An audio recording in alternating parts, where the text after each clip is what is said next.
they need highly optimized. एक cut करो इसको. So next time when you see a robot working flawlessly, there is a perfect motion behind that robot with fast iterations, smart design, and complex and right manufacturing technology. Sorry, 1, 2, 3. Most people think 3D printing is just for prototypes. But what if I told you it is used for functional end-use parts?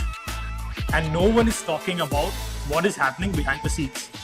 So this is what 3D printing, and here we explore how additive manufacturing is powering up the real world innovation.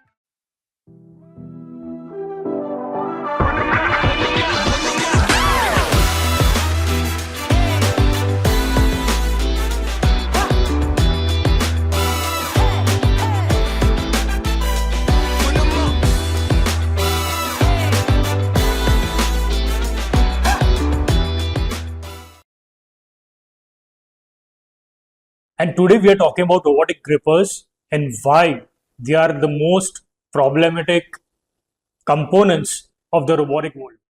Imagine a robot assembling a car. It can weld faster than humans. It can place components at micron level finish, and it never gets tired.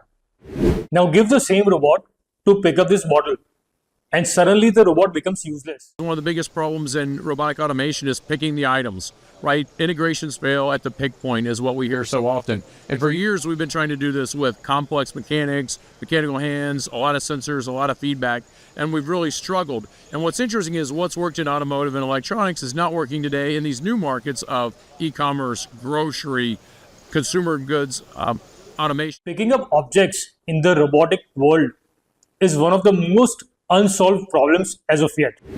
So today we are talking about the most underrated component in automation, not AI, not computer vision. We are talking about robotic hands and specifically robotic grippers.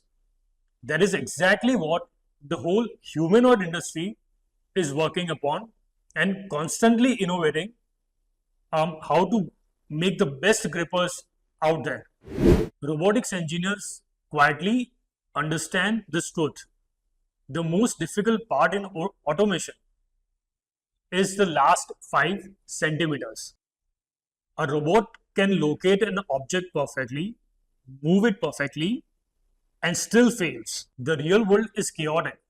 Robots might need to pick up soft objects, fragile objects, slippery objects, flexible objects, and different kinds of objects.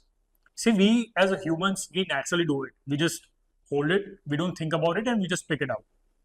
But a robot or a humanoid needs to make a precise calculation of every move they make. Machining a customized gripper will take n number of days, and usually robotics team and the R&D team will not have that much time. They would want to wrap up their R&D phase and move on to the production phase. And this is exactly where additive manufacturing enters robotics, not as a hype, but as a survival tool.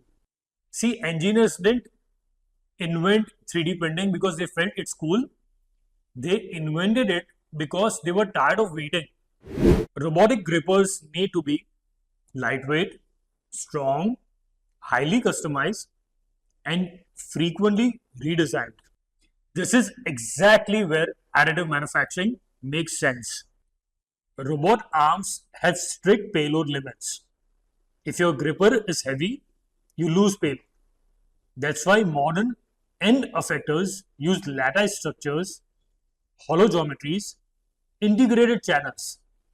Single integrated parts or part consolidation means fewer assemblies, fewer failure points, and faster iterations.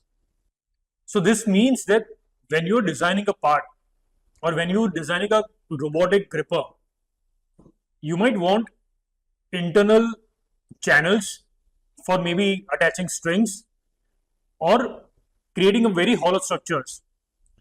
So that will add on to the lightweightness of the component.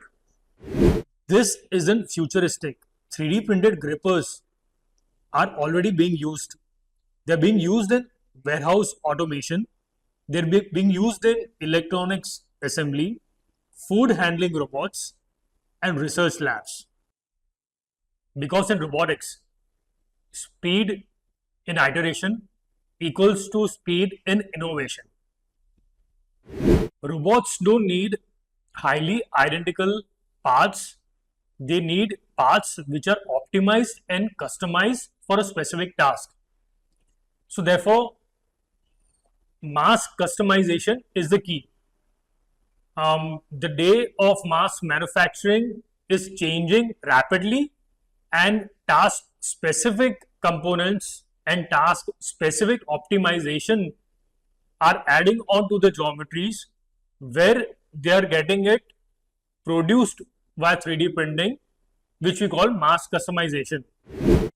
So the next time when you see a robot working flawlessly, behind that robot is a perfect motion because of multiple iterations, smart design, and the right manufacturing technology. So this also means that additive manufacturing is becoming the perfect choice for robotic innovations. So guys, see you in the next episode.